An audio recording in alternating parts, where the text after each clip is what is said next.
Cameo വർഷങ്ങൾക്ക് മുമ്പ് വിക്രം എന്ന് പറയുന്ന സിനിമയിലടക്കം നമ്മൾ കണ്ടുവന്നേക്കുന്ന ഒരു കാര്യമല്ലേ ക്യാമിയോ എന്ന് പറയുന്നത്. ഒരു സ്റ്റാറിന്റെ പടത്തിനകത്ത് മറ്റൊരു സ്റ്റാർ ക്യാമിയോ റോൾ വന്നുകൊണ്ട് ഒരു യൂണിവേഴ്സ് ക്രിയേറ്റ് ചെയ്യാനായിട്ട് പോകുന്നു എന്ന് പറഞ്ഞേക്കുന്ന പോലെ തന്നെ വർഷങ്ങൾക്ക് ശേഷം എന്ന് പറയുന്ന സിനിമയിലടക്കം ഗംഭീരമാണ് ക്യാമിയോ ആണ് ഇന്ന് മലയാള സിനിമയിലടക്കം നമ്മൾ കാണാൻ പോകുന്ന ഒരു കാര്യം എന്ന് പറയുന്നത്.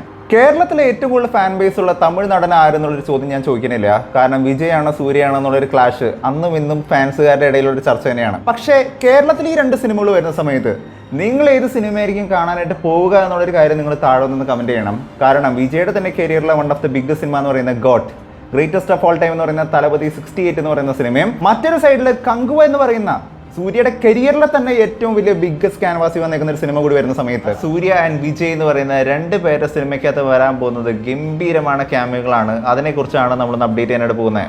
കേരളത്തിലേക്കുള്ള വിജയുടെ വരവ് എന്ന് പറയുന്നത് ചുമ്മാ ഒരു വരവായിരുന്നില്ല അല്ലേ. സോഷ്യൽ മീഡിയ മാത്രമല്ല, ലോകം മൊത്തം ട്രെൻഡിങ് ആവുന്ന തരത്തിലായിരുന്നു ഇവിടെ വന്നിരുന്ന വീഡിയോകളും കാര്യങ്ങളൊക്കെ ട്രെൻഡ് ആയിക്കൊണ്ടിരുന്നായിരുന്നേ. വിജയ് വന്നേക്കുന്നതിന് ഒരു കൃത്യമായിട്ടുള്ള റീസൺ ഉണ്ട്. ഇദ്ദേഹത്തിന്റെ സിനിമ എന്ന് പറയുന്ന God, greatest of all time എന്ന് പറയുന്ന സിനിമയ്ക്കകത്ത് ആക്ച്വലി ഒന്നല്ല രണ്ട് ബിഗ് ക്യാമിയോകളാണ് വരാനായിട്ട് പോകുന്നത്. ഇദ്ദേഹം കേരളത്തിൽ വന്ന് ഷൂട്ട് ചെയ്തേക്കുന്ന സമയത്ത് നമ്മളെല്ലാവരും ചിന്തിച്ചേക്കുന്ന ഒരു കാര്യം തന്നെയാണ് ഈ ഷൂട്ടിംഗ് എന്ന് പറയുന്ന സമയത്ത് എന്ത് പ്രധാനപ്പെട്ട ഭാഗമാണ് ഇദ്ദേഹം ഷൂട്ട് ചെയ്യാനായിട്ട് പോകുന്നത് എന്നുള്ളൊരു കാര്യം. കാരണം ലോകത്തുള്ള പല സ്ഥലങ്ങളും ഇൻക്ലൂഡിങ് ദുബായിലടക്കം ഈ സിനിമയുടെ ഷൂട്ടിംഗ് മറ്റൊക്കെ നടക്കുന്നുണ്ട്. കേരളത്തിൽ ഇദ്ദേഹം സ്റ്റേഡിയത്തിൽ വന്ന് ഷൂട്ട് ചെയ്യുന്ന സമയത്ത് എന്താണ് ഇത്ര പ്രധാനമായിട്ടുള്ള ഷൂട്ടിംഗ് എന്നുള്ളൊരു കാര്യം പല ആൾക്കാരും ചിന്തിക്കാറുണ്ടല്ലേ. ബേസിക്കലി ഇപ്പോൾ വന്നേക്കുന്ന ഒരു അപ്ഡേറ്റ് എന്താണെന്ന് നോക്കുകയാണെന്നുണ്ടെങ്കിൽ ഗോട്ട് എന്ന് പറയുന്ന ഗ്രേറ്റസ്റ്റ് ഓഫ് ഓൾ ടൈം എന്ന് പറയുന്ന സിനിമയ്ക്കകത്ത് വരുന്ന ക്യാമിയോ എന്ന് പറയുന്നത് ആക്ച്വലി സാക്ഷാൽ തല ധോണി എന്നുള്ളൊരു കാര്യം തന്നെയാണ് ഇപ്പോൾ വന്നേക്കുന്ന ലേറ്റസ്റ്റ് അപ്ഡേറ്റ് പറയുന്ന ഒരു കാര്യം എന്ന് പറയുന്നത്. തല ധോണിനെ കുറിച്ച് ഞാൻ കൂടുതൽ പറയേണ്ട ആവശ്യമില്ല, നമ്പർ 7 കുറിച്ച് ഞാൻ കൂടുതൽ പറയേണ്ട ആവശ്യമില്ല. അദ്ദേഹം തന്നെയാണ് ഈ സിനിമയ്ക്കകത്ത് വരാൻ പോകുന്ന ഒരു പ്രധാനപ്പെട്ട ഒരു കഥാപാത്രം, ക്യാമിയോ റോളിൽ വരാൻ പോകുന്ന ഒരു കഥാപാത്രം എന്നുള്ളൊരു കാര്യം തന്നെയാണ് പറയുന്നത്. പക്ഷേ ഇത് മാത്രമല്ല, യഥാർത്ഥത്തിൽ ഈ സിനിമയ്ക്കകത്ത് മറ്റൊരു പ്രധാനപ്പെട്ട ക്യാമിയോ റോൾ വരാനായിട്ട് പോകുന്നുണ്ട്. തല ധോണിയുടെ ഒപ്പം തന്നെ മറ്റൊരു കേന്ദ്ര കഥാപാത്രം കൂടി ഈ സിനിമയിൽ വരാനായിട്ട് പോകുന്നുണ്ട്. അത് മറ്റാരുമല്ല, ഈ സിനിമയുടെ ഡയറക്ടർ ആയിട്ടുള്ള വെങ്കട് പ്രഭു തന്നെയാണ് ഈ സിനിമയിൽ വരുന്ന മറ്റൊരു ക്യാമിയോ എന്ന് പറയുന്നത്. ഞാൻ ഓർക്കാണ് ലിയോ സിനിമ ഇറങ്ങുന്ന സമയത്ത് ഈ സിനിമയുടെ ഷൂട്ടിംഗ് ആക്ച്വലി ഇവർ തുടങ്ങി വെച്ചായിരുന്നു. അപ്പോൾ എത്ര നാളെ ഈ സിനിമയുടെ ഷൂട്ടിംഗ് ഇങ്ങനെ പോകുന്നു എന്നുള്ള കാര്യം ചിന്തിക്കുകയാണെങ്കിൽ തന്നെ മനസ്സിലാവും എത്ര വലിയ ക്യാൻവാസിലാണ് ഈ സിനിമ ഇറങ്ങാനായിട്ട് പോകുന്നത് എന്നുള്ളൊരു കാര്യം. കങ്കുവ സിനിമയുടെ 1ാം ഭാഗം റിലീസ് ആവുന്നതിനെ കുറിച്ചൊക്കെ എല്ലാവർക്കും അതിന്റെ അപ്ഡേറ്റുകൾ കാര്യങ്ങളൊക്കെ അറിയാവുന്നതാണ്. പക്ഷേ ഈ സിനിമയെ കുറിച്ച് വന്നിരിക്കുന്ന ലേറ്റസ്റ്റ് ആയിട്ടുള്ള ഒരു അപ്ഡേറ്റ് എന്താണെന്ന് നോക്കുകയാണെന്നുണ്ടെങ്കിൽ കങ്കുവ എന്ന് പറയുന്ന സിനിമ ആക്ച്വലി 10 ലാംഗ്വേജിൽ മേലെയാണ് ഈ സിനിമയുടെ ഡബ്ഡ് വേർഷൻസ് വരാനായിട്ട് പോകുന്നത്. ഒരുപാട് ഭാഷകളിൽ വരുന്ന ഒരു പാൻ ഇന്ത്യൻ അല്ല, ശരിക്കും ഒരു പാൻ വേൾഡ് സിനിമ എന്ന് വേണമെങ്കിൽ പറയാം. ആ ലെവലിൽ വലിയ ക്യാൻവാസ് വരുന്ന ഒരു സിനിമ തന്നെയാണ് കങ്കുവ എന്ന് പറയുന്നത്.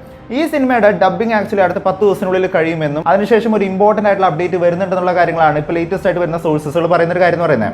ബോബി ഡിയോളാണ് ഈ സിനിമയിലെ വില്ലനായിട്ട് വരുന്നത്. നായകനാണോ വില്ലനാണോ എന്നുള്ള കാര്യങ്ങളെ കുറിച്ചുള്ള ഡീകോഡിംഗ് വീഡിയോ ഒക്കെ നമ്മൾ ഓൾറെഡി ചെയ്തു വെച്ചിട്ടുണ്ട്, നിങ്ങൾക്കത് പോയി കാണാവുന്നതാണ്.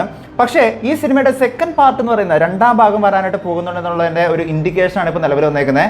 കങ്കു ആക്ച്വലി ഒരു പാർട്ടല്ല 2 പാർട്ടായിട്ട് വരാൻ പോകുന്ന ഒരു സിനിമയാണെന്നുള്ളൊരു കാര്യം. ഇപ്പം തന്നെ സെക്കൻഡ് പാർട്ടിനകത്ത് വരാൻ പോകുന്ന പ്രധാനപ്പെട്ട വില്ലനായിട്ട് ഇപ്പോൾ നിലവിൽ കാസ്റ്റ് ചെയ്യാനായിട്ട് നിൽക്കുന്ന വില്ലൻ ആരാന്ന് നോക്കുകയാണെന്നുണ്ടെങ്കിൽ ബോളിവുഡിൽ നിന്നുള്ളൊരു നടനാണ്. ആക്ച്വലി ഒരു നടനല്ല, 2 നടന്മാരാണെന്നുള്ളൊരു കാര്യമാണ് നിങ്ങൾ മനസ്സിലാക്കാനായിട്ട്. രൺവീർ സിംഗ് ആൻഡ് രൺബീർ കപൂർ എന്ന് പറയുന്ന 2 പേരാണ് ഇപ്പോൾ നിലവിൽ ഈ സിനിമയ്ക്ക് വേണ്ടി ചോയ്സ് ചെയ്യപ്പെട്ടേക്കുന്നത്. ഐ മീൻ ഇവരുമായിട്ടുള്ള ഡിസ്കഷൻസും കാര്യങ്ങളാണ് ഇപ്പോൾ നടന്നുകൊണ്ടിരിക്കുന്നത്. ഇവരിൽ ആരെങ്കിലും ഒക്കെ പറയുകയാണെന്നുണ്ടെങ്കിൽ ഈ പറയുന്ന ആക്ടേഴ്സിൽ ഒരാളായിരിക്കും കങ്കുവയുടെ സെക്കൻഡ് പാർട്ടിൽ സൂര്യയുടെ ആന്റഗണിസ്റ്റ് ആയിട്ട് വരാൻ നിൽക്കുന്ന ഒരു കഥാപാത്രം എന്ന് പറയുന്നത്. ഞാൻ ചിന്തിക്കായിരുന്നു രൺബീറൊക്കെ വരാണെന്നുണ്ടെങ്കിൽ ഉണ്ടാകാൻ പോകുന്ന ഒരു ഓളം എന്തായിരിക്കും എന്നുള്ളൊരു കാര്യം. കാരണം ബോളിവുഡ് മാർക്കറ്റ് എന്നുള്ള ഞാൻ പറയുന്നത്, ഇതിന്റെ ബിസിനസ് വൈസുള്ള ഞാൻ പറയുന്നത്, ബോളിവുഡ് വലിയൊരു സെൻസേഷൻ തന്നെ ഉണ്ടാക്കാനായിട്ട് സൂര്യനെ കൊണ്ട് സാധിക്കും. പക്ഷേ ഇതിന്റെ അപ്പുറത്തോട്ട് what if Azeez meets Rolex എന്ന് പറയുന്ന തരത്തിൽ നമ്മളെപ്പോഴും ചിന്തിക്കൂലേ, 2 പേരും ഈ ടൈപ്പ് എക്സ്ട്രീമിസ്റ്റ് ആയിട്ടുള്ള ക്യാരക്ടേഴ്സ് ചെയ്യാനായിട്ട് അടിപൊളിയാണ്. ഇപ്പോൾ 2 പേരും ഒരു ഉഗ്രം വേഷത്തിൽ കങ്കുവ സിനിമയുടെ സെക്കൻഡ് പാർട്ടിനകത്ത് വരുന്ന സമയത്ത് എന്തായിരിക്കും സംഭവിക്കുക എന്നുള്ളൊരു കാര്യം അറിയാനായിട്ട് ഞാൻ ഭയങ്കരമായിട്ട് ഇൻട്രസ്റ്റഡ് ആയിട്ട് നിൽക്കുകയാണ്. സൂര്യ 44 എന്ന് പറയുന്ന പടത്തിനെ കുറിച്ച് പറയുന്ന സമയത്ത് ഞാൻ പറയുന്ന ഒരു കാര്യം എന്ന് പറയുന്നത് ഇത് വെറും സൂര്യ പടം മാത്രമല്ല, ഇതൊരു കാർത്തിക് സുബരാജ് പടം എന്നുള്ളൊരു കാര്യം തന്നെ വേണം പറയാനായിട്ട്. കാർത്തിക് സുബരാജ് എന്ന് പറയുന്ന ഒരു ഡയറക്ടറിനെ കുറിച്ച് പറയാനാണെന്നുണ്ടെങ്കിൽ ഈ ഒരു വീഡിയോ തന്നെ ഫുള്ള് പറഞ്ഞ് ഞാൻ തീരില്ല. സത്യത്തിൽ ലോകേഷ് കനകരാജിനെ വെച്ച് നോക്കുന്ന സമയത്ത് ഇദ്ദേഹം വളരെയധികം അണ്ടർ റേറ്റഡ് ആണെന്ന് ഫീൽ ചെയ്തേക്കുന്ന ഒരാളാണ് ഞാൻ പേഴ്സണലി. കമ്പാരിസൺ കാര്യങ്ങളൊക്കെ പോട്ടെ, പക്ഷേ കാർത്തിക് സുബരാജ് ആൻഡ് സൂര്യയുടെ ഒരു കോമ്പിനേഷൻ വരുന്ന ഒരു സിനിമ എന്ന് പറയുന്ന സമയത്ത് നമ്മൾ എന്താണ് ഈ സിനിമയിൽ നിന്ന് പ്രതീക്ഷിക്കേണ്ടത്? മറ്റൊരു പേട്ടയാണോ അതല്ലെങ്കിൽ ഒരു ജിഗർദണ്ഡയാണോ? എന്ത് ടൈപ്പ് സിനിമയാണ് നമ്മൾ പ്രതീക്ഷിക്കേണ്ടത് എന്നൊരു കാര്യം ചോദിക്കുകയാണെന്നുണ്ടെങ്കിൽ ലേറ്റസ്റ്റ് ആയിട്ട് വന്നേക്കുന്ന ഈ പോസ്റ്റർ കാണുന്ന സമയത്ത് തന്നെ നിങ്ങൾക്ക് കുറച്ച് കാര്യങ്ങളൊക്കെ മനസ്സിലായിട്ടുണ്ടാവും.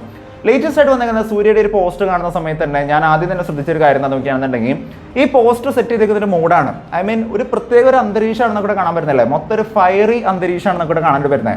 സത്യത്തിൽ ഇത് വെറും ഒരു തീകോളമാണെന്ന് ഇങ്ങനെ ചിന്തിച്ച് ആദ്യം ഇങ്ങനെ നോക്കുന്ന സമയത്ത് ഫുൾ ഫയർ ആയതുകൊണ്ട് തന്നെ കാര്യമായിട്ടൊന്നും മനസ്സിലായിരുന്നില്ല. പക്ഷേ പിന്നീട് ഞാനിതൊന്ന് ഡീറ്റെയിൽ ആയിട്ട് നോക്കുന്ന സമയത്താണ് ഒരു കാര്യം മനസ്സിലാക്കാനായിട്ട് പറ്റിയത്. ആക്ച്വലി ഈ പോസ്റ്ററിന്റെ സെന്ററിൽ കാണുന്ന ഒരു മരമാണ്, വെറും മരമല്ല, ആക്ച്വലി റബ്ബർ മരമാണ്. റബ്ബർ മരം ചെത്തി വെച്ചേക്കുന്ന ആ ഒരു ഫിഗറാണ് നമുക്ക് ഇവിടെ കാണാൻ വരുന്നത്. അതിന്റെ മുകളിലാണ് വി പോലെ ഒരു അക്ഷരം നമുക്ക് അവിടെ കാണാൻ വരുന്നുണ്ട്. അതിനുള്ളിലാണ് സൂര്യ എന്നൊക്കെ മറ്റൊക്കെ എഴുതി വെച്ചേക്കുന്നതായിട്ട് നമുക്ക് കാണാൻ വരുന്നത്. ബാക്ക്ഗ്രൗണ്ട് നമ്മൾ നോക്കുകയാണെന്നുണ്ടെങ്കിൽ ഫുൾ ഫയർ ആണ്, ബാക്കിൽ ഒരു കാർ കിടക്കുന്നതായിട്ട് കാണാൻ വരുന്നുണ്ട്. സോ ഇത് എന്ത് ടൈപ്പ് പടമാണെന്നുള്ളൊരു കാര്യം ചിന്തിക്കുന്ന സമയത്ത് ഇത് പലതരത്തിലുള്ള ഒരു ഇമാജിനേഷൻ ആയിരുന്നു എൻ്റെ മനസ്സിലോട്ട് വന്നിരുന്നൊരു കാര്യം എന്ന് പറയുന്നത്. ലവ്, ലാഫ്റ്റർ, വാർ, 3 കാര്യങ്ങൾ, 3 ഇമോഷൻസ് കൃത്യമായിട്ട് എടുത്ത് കാണിക്കുന്ന ഒരു സിനിമ എന്നുള്ളൊരു കാര്യം നമുക്ക് ഇവിടെ കാണാൻ വരുന്നുണ്ട്. അതായത് പ്രേമം, സ്നേഹം കാര്യങ്ങൾ കാണിക്കുന്ന സമയത്തും നല്ല കോമഡി ആയിട്ട് നിൽക്കുന്ന കുറേ രംഗങ്ങളും മറ്റൊക്കെ ഉണ്ടാക്കാനായിട്ട് വരുന്ന ഒരു സിനിമയാണെന്ന് പറയുന്നുണ്ടെങ്കിൽ പോലും ഇതൊരു കാർത്തിക് സുബരാജ് പടം എന്ന് പറയുന്ന സമയത്ത് വാർ എന്ന് പറയുന്ന സംഭവം അവിടെ എഴുതിയിരിക്കുന്ന പോലെ തന്നെ വാറിന്റെ 2 ഭാഗത്ത് നമ്മൾ നോക്കുകയാണെന്നുണ്ടെങ്കിൽ അതൊരു സ്പെഷ്യൽ കോട്ടിന്റെ ഉള്ളിലാണല്ലേ അവർ എഴുതി വെച്ചിരിക്കുന്നതായിട്ട് കാണാൻ വരുന്നത്. യഥാർത്ഥത്തിൽ ഈ സിനിമയെ കുറിച്ച് വന്നിരിക്കുന്ന ഒരു അപ്ഡേറ്റ് എന്താണെന്ന് നോക്കുകയാണെന്നുണ്ടെങ്കിൽ ഈ സിനിമ ആക്ച്വലി ഒരു ഗാങ്സ്റ്റർ പടമാണെന്നുള്ളൊരു കാര്യം തന്നെയാണ് നമുക്ക് മനസ്സിലാക്കാൻ പറ്റുന്ന ഒരു കാര്യം എന്ന് പറയുന്നത്. ഓഫ് കോഴ്സ് കാർത്തിക് സുബരാജ് പടം എന്ന് പറയുന്ന സമയത്ത് ഗാങ്സ്റ്റർ പടം എന്ന് പറയുന്നത് അദ്ദേഹത്തിൻ്റെ ഒരു സ്ട്രോങ് ഏരിയ ആണ്, അത് യങ് ഏരിയ എന്ന് പറയുന്ന പോലെ തന്നെ. അതുപോലെ ഒരു ഗാങ്സ്റ്റർ പടമായിട്ടാണ് ഈ സിനിമ വരാനായിട്ട് പോകുന്നത്. നമുക്കറിയാം കാർത്തിക് സുബരാജിൻ്റെ ഒരു ബയോ നമ്മൾ എടുത്ത് നോക്കുകയാണെന്നുണ്ടെങ്കിൽ ഗാങ്സ്റ്റർ പടം എന്ന് പറയുന്നത് അദ്ദേഹത്തിൻ്റെ ഒരു കോട്ടയാണ്. അദ്ദേഹം ചെയ്തു വെച്ചിരിക്കുന്ന എല്ലാ പടം എന്ന് പറയുന്നത് ഒന്നിന് മേലെ ഒന്ന് മികച്ച സിനിമകളാണ്, ഇൻക്ലൂഡിങ് അണ്ടർ റേറ്റഡ് ആയിട്ട് നിൽക്കുന്ന മഹാൻ എന്ന് പറയുന്ന സിനിമ.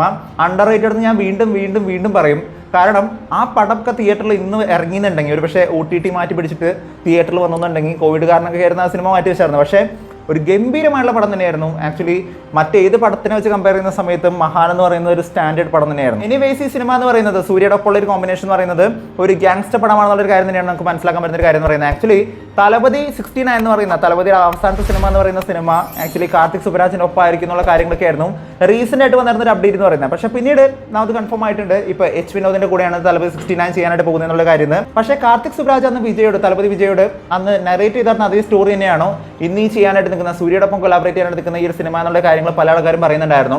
പക്ഷേ ഇപ്പോൾ വന്നിരിക്കുന്ന ഒരു സോഴ്സ് അനുസരിച്ച് നോക്കുകയാണെന്നുണ്ടെങ്കിൽ ഇതൊരു സെപ്പറേറ്റ് കഥയാണ്, വിജയോട് നറേറ്റ് ചെയ്തിരിക്കുന്ന ഒരു കഥയല്ല, ഇത് വേറൊരു കഥയാണെന്നുള്ള കാര്യം തന്നെയാണ് നമുക്ക് മനസ്സിലാക്കാൻ വരുന്നത്.